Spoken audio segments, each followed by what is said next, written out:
அல்லாஹ்வுடைய ரசூல் ஸல்லல்லாஹு அலைஹி வஸல்லம் கூறிய கடைசி எச்சரிக்கையோடு நினைவூட்டலை முடிக்கிறேன். அல்லாஹ்வுடைய தூதர் சொன்னார்கள், யாரை ரமதான் வந்தடைந்தும் அவர்களுடைய பாவங்கள் மன்னிக்கப்படாமல் ரமதான் அவர்களை விட்டு கடந்து சென்றால் இன்னாகும் யா ரசூலல்லாஹ், அவர்கள் நாசமாகுவார்கள் என்று அல்லாஹ்வுடைய ரசூல் ஸல்லல்லாஹு அலைஹி வஸல்லம் சொன்னார்கள்.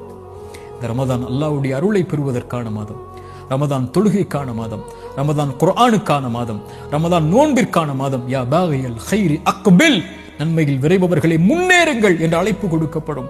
யா பாகிய ஷர்ரி, தீமையில் இருப்பவர்களே, குர்ஆனை மறந்தவர்களே, திக்ரை மறந்தவர்களே, தொழுகையை மறந்தவர்களே, அல்லாஹ்வை மறந்தவர்களே, அக்ஸிர் அக்ஸிர், குறைத்துக் கொள்ளுங்கள்.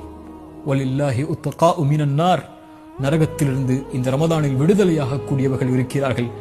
ரசூலுல்லாஹ் சொன்னார்கள், ஒவ்வொரு இரவிலும் சுப்ஹானல்லாஹ் ரமதானை பயன்படுத்துங்கள், கண்ணியத்தோடு ரமதானை கழியுங்கள், அதிகம் அதிகம் நன்மைகளை செய்யுங்கள், அதிகம் அதிகம் வணக்க வழிபாடுகளில், குர்ஆனில், திக்ரில் நன்மைகளை செய்வதில் எந்த நன்மையாக இருந்தாலும் அதை செய்வதற்கு முன்னேறுங்கள்.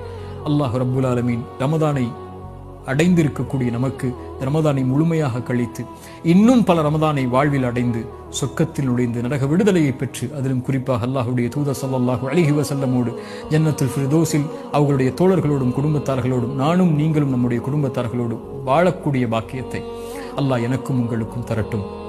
ஜஸாக்குமுல்லாஹு கைரன். அல்லாஹ் உங்களுக்கு நற்கூலிகளை வழங்கட்டும். அஸ்ஸலாமு அலைக்கும் வரஹ்மத்துல்லாஹி வபரகாத்துஹு.